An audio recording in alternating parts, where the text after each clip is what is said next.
world is not enough. I thought Christmas only came once a year. That might be it, guys. That might be the single funniest joke in the entire James Bond franchise. I love that line. And that was because the first time his world was not enough, maybe. I don't know. Oh man, that movie. Oh, what a movie. What an ending. We got to do some nostalgia goggles, guys. Here we go. Putting on the nostalgia, the sepia tones up here. Looking back to the year 1999. I had watched 1997 with my dad, and blown my mind. We'd rented all the James Bond movies at Blockbuster over the next few months, and we'd watched them through multiple times. Loved every single one. And then in 1998, I think late 1998, they launched a website. That's right. It wasn't social media. There was none. It wasn't an app. There was none. When you wanted to find out about movies, you had to type in theworldisnotenough.com. Actually, I think it was maybe twine.com or both. I can't remember. But I tell you, I went to that website every single day. And they would post these tiny little short and small in your window production featurettes. They were like 2 minutes long. And here's what I had to do in 1998. I had to load the website. I had to start playing the clip, and then it would start rendering, and then I would go play a video game on my Super Nintendo. Even Super Nintendos were old in 1998.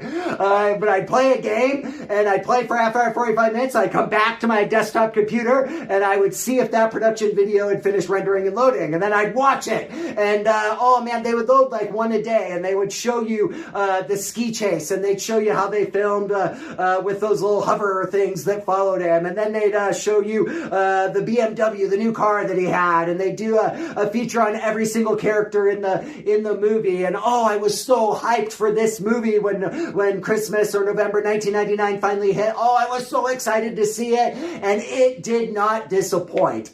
Now watching it again just now, I do agree. Poor Pierce Brosnan had diminishing returns on his franchise. I do think it goes Goldeneye, Tomorrow Never Dies, like right under Goldeneye, and then World Is Not Enough right there, and then somewhere down on the floor is Die Another Day. And so, but World Is Not Enough is good. It's actually, I think of the 4 Pierce Brosnan movies, maybe even of the 25 James Bond movies, it's got to have one of the top 5 best stories, in that there is a legitimate villain plot twist right in the middle that I kind of did see coming. Like, they foreshadowed it well, but it was still interesting because you don't see that in a James Bond movie. And so I loved that part. You know, Pierce Brosnan and M are almost just as good as Daniel Craig and M. Their scenes are really good. The Electra King as the villain is great. Renard, my only complaint about Renard is his superpower wasn't really used enough. He can't feel pain, and that comes up in 1 or 2 scenes. It begins really well with James Bond on a mission,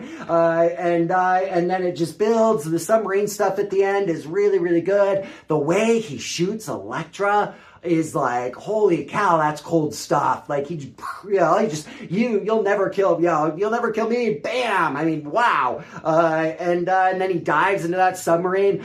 We do have to talk about the one low point of that movie, and this is Christmas Jones, and not even Christmas Jones. Like, just who played her. And the acting there is wooden, and it is rough. And I'm supposed to believe that this very beautiful woman is some sort of nuclear scientist. But, you know, I also, I sometimes think in the modern age, we think every character in anything has to have a backstory. That American film has almost fallen into the same trap American novels have, that you read chapters and chapters of backstory. I like that she's just a competent, pretty-looking woman doing a really good job. I like that about the character, that she just kind of gets wrapped up into this, not because of some childhood trauma or whatever. Like, she gets caught up into it because she's a very competent and intelligent woman who happens to get caught up in this kind of thing. And so I think she pairs well with Pierce Brosnan, leading up to just really the best joke of the franchise. She hates she hates jokes about her name, and the movie ends with one, which was pretty funny. So leading up to the new millennium too. So well, there we go. That's my nostalgia trip on The World Is Not Enough. Not disappointed in the least. Didn't even mention the boat chase at the beginning, which is great. Takes a little bit of time to get there. But yeah, go watch that movie, and I'm going to go watch whatever Netflix throws at me next. See ya.